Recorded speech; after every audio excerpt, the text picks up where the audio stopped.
શ્રીજી મહારાજનો સિદ્ધાંત છે 121મા શ્લોકમાં, તત્ર બ્રહ્માત્માના કૃષ્ણ સેવા મુક્તિશ્ચ ગમ્યતા. ભગવાનના ધામમાં બ્રહ્મરૂપે પુરુષોત્તમ ભગવાનની સેવા કરવી એ સેવાને અમે મુક્તિ માની છે. જો આ સિદ્ધાંત છે પ્રભુ, એમાં આગા પાછું ન થાય. અને વચનામૃતમાં તમે જોઈ લો, પ્રથમનું 21મું, 43મું, 63મું, 64મું, અંત્યનું 24મું, અંત્યનું 33મું, બધામાં એ સિવાય જ્યાં હોય તે સેવા સેવા સેવા સેવા સેવા જ આવે છે.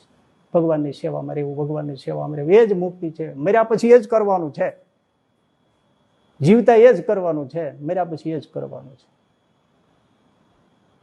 તો તમે આગળ હમણાં જોયું ને આપણે બાપાશ્રી નામ ઈશ્વરચંદ્રજી સ્વામી એમ કે મૂર્તિમાં રહીને મૂર્તિમાં રહી જવાનું, તો લીન મુક્તિ છે.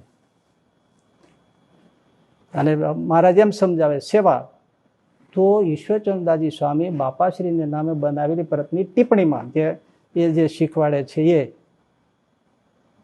સારંગપુરના 11મા અને પ્રથમના 9મા વચનામૃતની ટિપ્પણીમાં રહસ્યાર્થની કે સેવામાં એટલે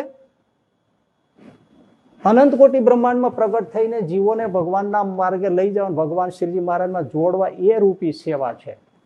તો ત્યાં પરિચર્યાની વાત કરે છે 43માં, અંત્યના 38માં, કે દિવ્ય સામગ્રીથી ભગવાનની સેવા કરે છે, પરિચર્યા કરે છે. મેં આગળ વિસ્તાર કર્યો છે. પરિચર્યા પાસે પાસે રહે, ચારે બાજુ રહીને જ સેવા કરે.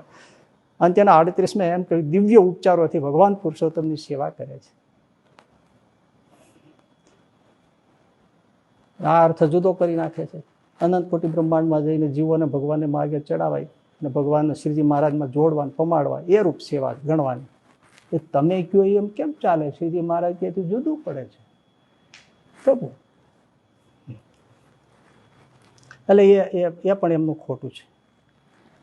એટલે આપણે સેવા મુક્તિ છે, લીન મુક્તિ નથી. મૂર્તિમાં કોઈનો પ્રવેશ નથી, એ એક સિદ્ધાંત છે.